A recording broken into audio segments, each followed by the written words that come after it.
So today we're going to talk a little bit about what remedies the nation attempted to install after the crisis began. So if you remember from previous modules, there are some traditional tools of expansionary monetary policy that the Federal Reserve would have tried to engage in.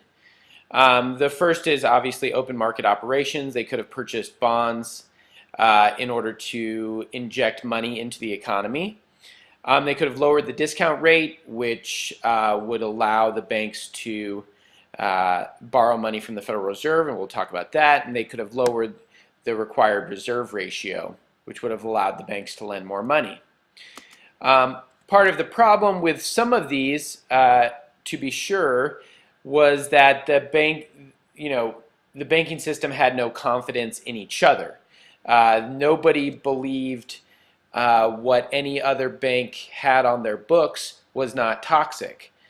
So, lowering the discount rate, yes, banks could be saved by borrowing money from the Fed, but the banks were not willing to borrow money from each other, which is part of what the whole banking system is based on. And definitely at that point, simply lowering the reserve requirement does not mean that the banks are going to start lending to consumers because that's how they had gotten into the mess in the first place. So if you look at this, you can see that this is the federal funds rate. Excuse me. This is not the actual discount rate, but it basically mirrors the discount rate. And so you can see that it effectively went to zero.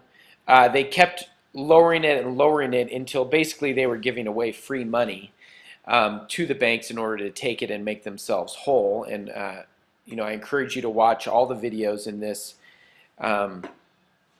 soft chalk, but especially the one about the program that the Federal Reserve instituted, where they were basically giving the banks free money and then allowing the banks to lend it back to the federal government at 3% interest in order to make money. So what about fiscal policy? So if you remember, what is fiscal policy again from previous modules? That's when the Congress affects the economy, not the Federal Reserve. And so in 2008, before Obama becomes president, there is $152 billion in stimulus that's passed, which includes a $600 tax credit to each taxpayer, trying to get the consumption part of GDP spending again. And you can see that in the increase in the budget deficit, right? The government begins spending money that it doesn't have, hence a deficit. And you can see that it rose by 2 percentage points between 2007 and 2008, trying to get the economy back on track. But again, if you're giving taxpayers $600 and they are having problems financially, they are going to spend that money, immediately, on credit card bills or, maybe to keep their mortgage afloat. And if they're not in trouble, they're probably just going to hang on to it because it's looking very dicey. So, it's potentially that stimulus did not have a huge effect. So further remedies in 2009, 2010, we see increasing problems. January 1st, 2008 is President Bush has still got a year left in office, and the unemployment rate was 5%. But when Obama takes office in January of 2009, he's facing 7.8% unemployment, and the economy is shedding 700,000 jobs per month when he takes office. And so by January 1st, 2010, that unemployment rate is close to 10%. So he inherits an economy that is getting worse by the day. The first major fiscal policy that is implemented within just a few months of Barack Obama coming into office was the American Recovery and Reinvestment Act.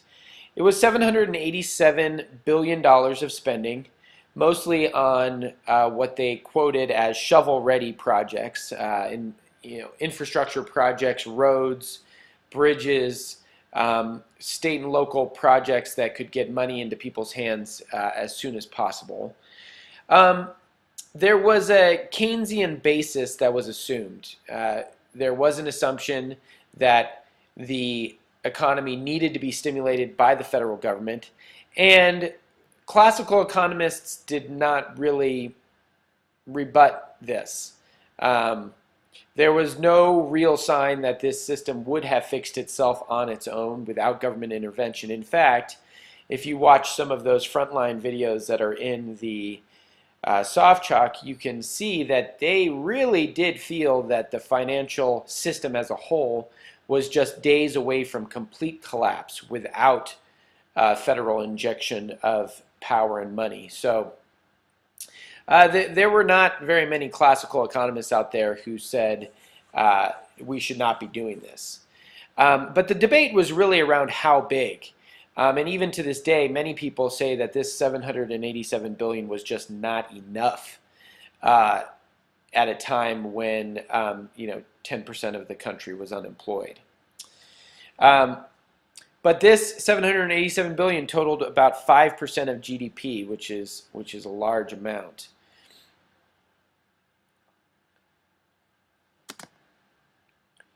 So you might ask yourself this question, why didn't we just reduce everybody's loan, the principal on everybody's loan?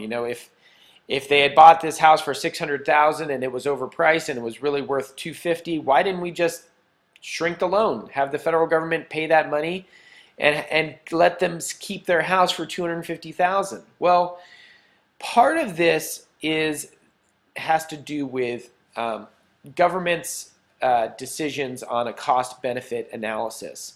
And you can see here that these are all things that the Obama administration did. They rescued the auto industry. They gave massive loans to GM and basically rescued much of the auto industry, American auto industry. Well, this is estimated dollars to create one job. So it only cost the federal government $14,000 to save a job in the auto industry. Seems like a no-brainer. When you direct spending means giving money directly to people through unemployment benefits and or the stimulus package. That costs $92,000 from the federal government to create one job. If you're giving money directly to the states to have them keep their budgets going and for them to hire the workers that they need to do and engage in the fiscal projects that they need to do that keep people employed, $116,000. If you just give Americans tax cuts, it takes $145,000 to create a job. And if what you're doing is giving people principal reduction on their loans, it takes $1.5 million to create one job. So if you're looking at millions of people unemployed and 10% unemployment, you can see where the government made its decision. Another fiscal policy that came along was called TARP, the Troubled Asset Relief Program.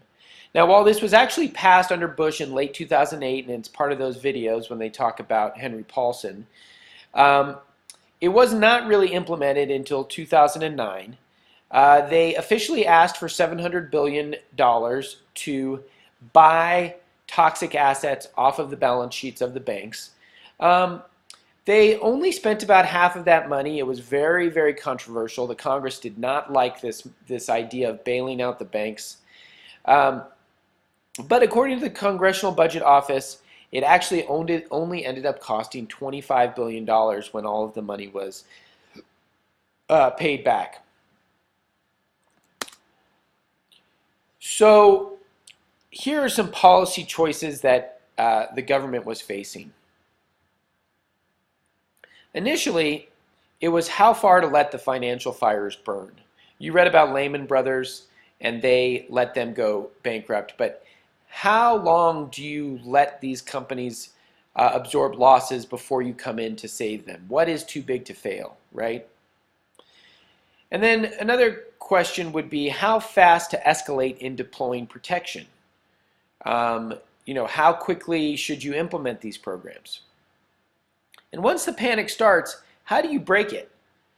Um, you know, is TARP enough? How do you instill confidence in the banking system if everybody thinks that that these companies have billions of dollars of toxic assets on their books? And then once you are conducting triage on these companies, how do you decide where is the edge and who gets the help that you have?